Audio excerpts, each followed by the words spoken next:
ज़ैनब,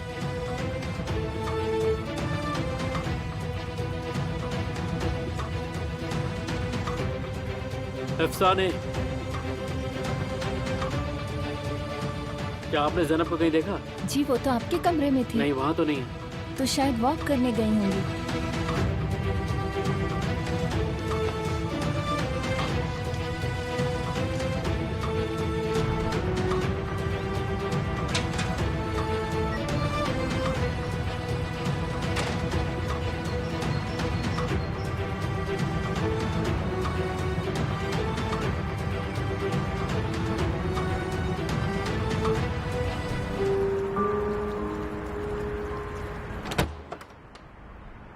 अफसाने, Zainab, ओजान sir, मेरे ख्याल से आपके कमरे में एक नोट है। मैंने उसे आपके घर से जाने के बाद देखा। वो टेबल पर रखा है।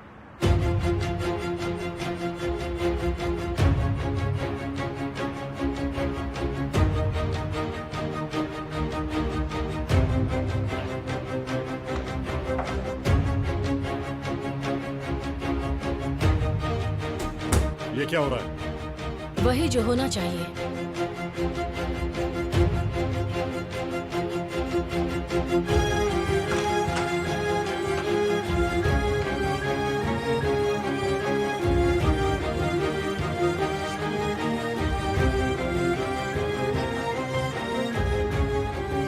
मेरे डार्लिंग हस्बैंड, हालांकि हम बहुत कम वक्त के लिए साथ रहे हैं, लेकिन हम चाहे कितना भी कहे कि हम एक साथ रहना चाहते हैं, वो नहीं समझेंगे। नहीं, नहीं। और तुम जानते हो सबसे बुरी बात क्या है? तुम्हारी मॉम और बाकी के लोग सब वही हैं। मैं कभी एक माँ को उसके बेटे से अलग नहीं करना चाहती, और मैं तुम्हारी जिंदगी में एक्स्ट्रा बनकर नहीं रहना चाहती। मैं मानती हूँ कि हमने गलती की है। मैं जा रही हूँ बहुत दूर, और आने वाले वक्त में हमें डिवोर्स के लिए तैयारी करनी चाहिए। मैं तुम्हें हमेशा प्यार करती रहूंगी, हमेशा हमेशा के लिए। नहीं।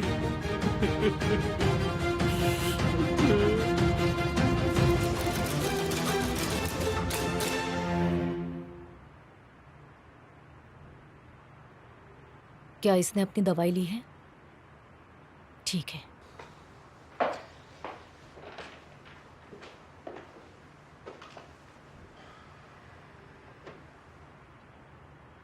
देखो, क्या हम बात कर सकते हैं बेटा?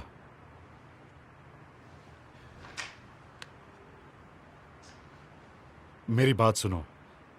तुम्हें लोगों के फैसले और चॉइसेस को रिस्पेक्ट करना आना चाहिए बेटा।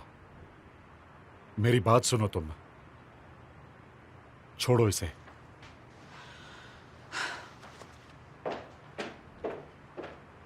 ओजान, ओजान, बेटा ओजान। ओजान, ओजान, ओजान ये तुमने क्या कर लिया? ओजान, अफसाने, ओजान ये तुमने क्या किया? जाओ जल्दी। ओजान, एम्बुलेंस! ओजान, ओजान क्या किया तुमने ये बेटा? उठ जाओ। ये तुमने क्या कर लिया तुमने ये?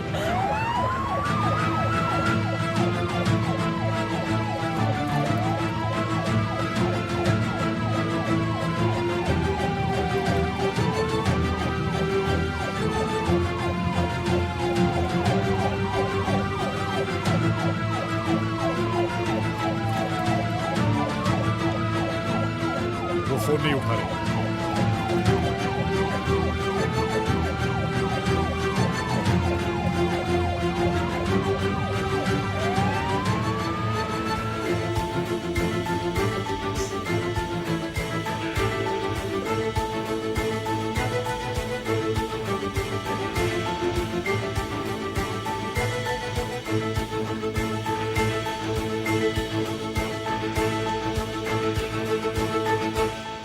दोनों फोन नहीं उठा रहे हैं। एमिर भी नहीं उठा रहा। मैं पागल हो जाऊंगी। बात हाथ से निकल जाए उसके पहले सब संभाल लो तुम, और अपने बच्चों के बारे में सोचो जरा।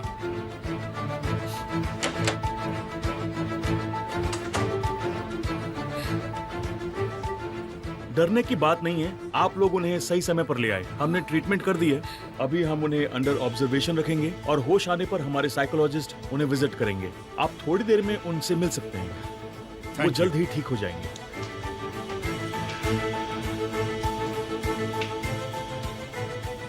जब उसे होश आएगा, जिस वजह से उसने ये कदम उठाया है वो वजह उसे तंग करती रहेगी। हमें उस लड़की ज़ैनब को ढूंढ कर लाना ही होगा, किसी भी हालत में उसे लाना होगा। तुम सच में पागल हो क्या? तुम्हें सच में लगता है कि ऐसा करने से तुम उन्हें सबक सिखा सकती हो? मुझे यकीन है समा। मैं तुम्हें समझ नहीं पा रही हूँ, मेरा दिमाग काम नहीं कर रहा। अब तुम क्या करोगी ज़ैनब? कहाँ जाओगी तुम?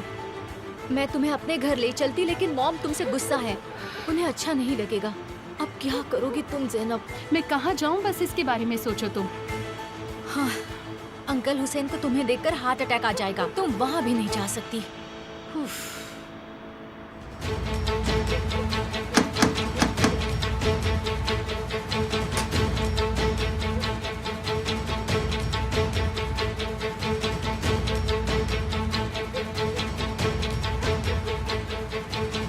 मेरे पास कहीं और जाने की जगह नहीं है।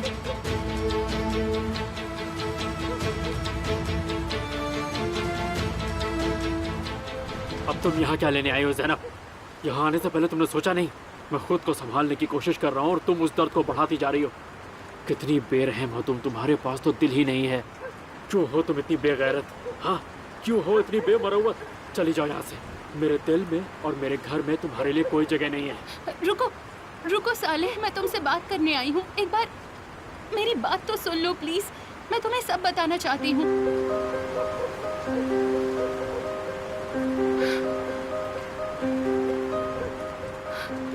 मैं वो घर छोड़कर आई हूँ। मेरे पास कोई और जगह नहीं है। तुम्हारे अलावा मेरा कोई नहीं है।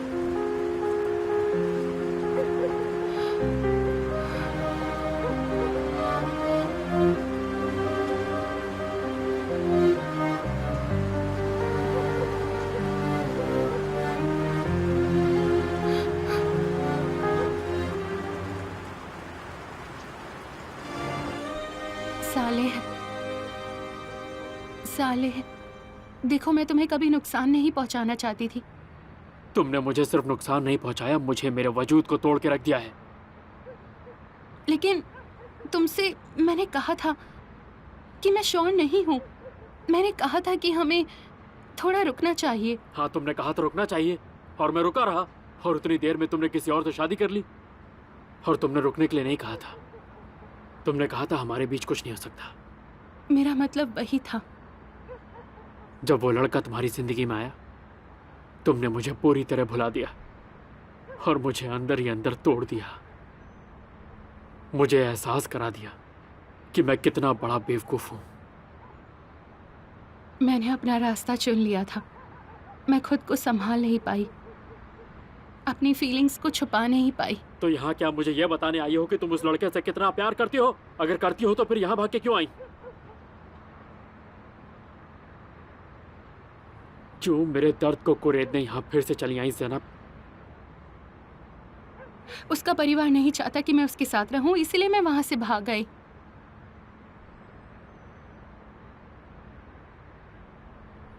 क्या प्लान करके आई हो ज़ैनब? यहाँ आने से पहले तुमने कोई प्लान तो जरूर बनाया होगा। कहीं एक रात के लिए छुपने की जगह तो नहीं चाहिए थी? और तुम्हें मेरी याद आ गई।